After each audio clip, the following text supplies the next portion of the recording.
Thank you, ladies, Sandra, Ileana. It's such an honor and a pleasure to be here with all of you today. I'm excited to be able to be part of the Be Your Own conference and United Latinas in general. Today, I want to talk a little bit about blowing past your comfort zone and what does that look like and what does that mean and how you should be really true to yourself. So we'll talk a little bit about getting comfortable, being uncomfortable, being fierce advocates of each other, and then embracing our event, embracing your authenticity.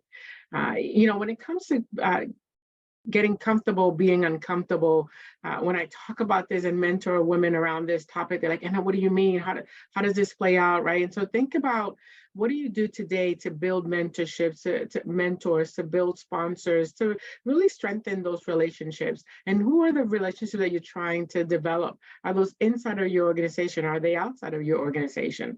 And what are the steps that you're doing to truly create a space where you can be honest and vulnerable with the colleagues or your friends that you're meeting?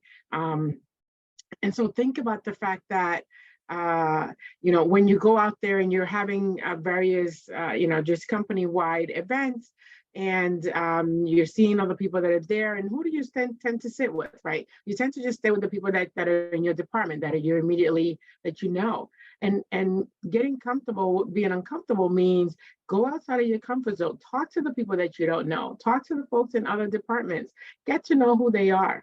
Something that happened to me early in my career was because I did that, because I was building these relationships with people, when there was a reorg, I was able to be lifted into another role because there's other leaders who knew of me, who knew about the work that I was able to do, and who knew how capable I was in order to meet the business demands. And so it's super important to really strengthen and focus on those relationships.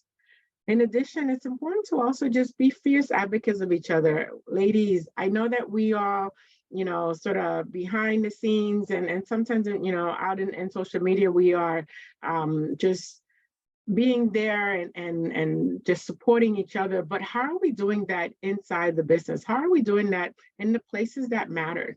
When you are in meetings and conversations, especially with senior leaders, are we creating the right space so that people's voices can be heard? Look around and see who's talking, who actually feels like they have a safe space to share their thoughts and opinions. And oftentimes us women who are leaders need to sit back and just create the space so that other voices can be heard. I think that that's something super important that we need to be able to do more and more about. And then when you think about embracing your authenticity, the folks that know me, they know I'm super proud of being a Latina woman, being an Afro-Latina, someone that was born in Puerto Rico with parents from the Dominican Republic, been in Boston for a very long time. I live and breathe being Latina, Puerto Riqueña Dominicana. That's who I am. And so when you think about walking into organizations, walking into spaces, how do you do that in a way that you can still be true to yourself, but you still can get the message done and still have your peers look at you as an established, seasoned executive with all the years of experience that you have?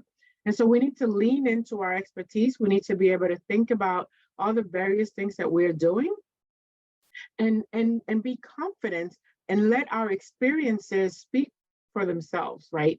Oftentimes I hear from people, and I didn't think I could step into that, or I didn't think I should raise my hand and go for that promotion, or other people thought I should go for that promotion, but I didn't think I was prepared. And we've heard a little bit about this already, right? But you should absolutely, whether you think you're prepared for something or not, just step right in. One of the things that I always hear people say is, just say yes. Just say yes, because what's the worst that can happen? You may learn that you stepped into something that you may or may not like it, but you've learned that you didn't like it, right? I took on a role a number of years ago, and I led a very small quality assurance team. And I said to myself, I want to build something from scratch. I want to start from the beginning. And guess what? I realized that I didn't like it. I'd rather have the larger teams. I'd rather have those, global organizations. I'd rather be focused on transformation, right? On taking a team from where they're at, looking at how I can make them more efficient, increase quality, and reduce costs, and focus on those transformation measures. And so that was something that took me stepping into a role where I had to build something from scratch to be able to realize that I do much better at doing transformations, right? Because that's where my passion lied. And so as being able to say yes allowed me the opportunity to recognize and learn something about myself. Um, you know, mentors and sponsors are key, are people that we all need to have them. And you don't always realize who is watching you. I've had people come up to me and say, recording in progress. Oh, I've had people come up to me and say, Enna, I've been watching you for years. And I'm like, oh my God, of course. Initially, you're like, stalking me.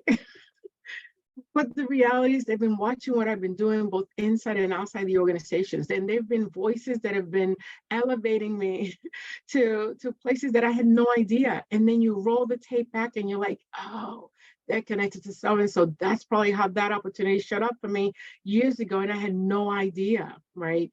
And so when you think about getting comfortable being uncomfortable, it's about going out there, building these relationships. I'm genuinely building those relationships because those are relationships that are going to come around full circle years from now, right? And that you're also going to be able to build and elevate the people that you're building these relationships with as well. I'll leave you all with this. It's something that I have a plaque on my wall, and it says, if it's handed to you, it's because you can handle it. And I live by those words.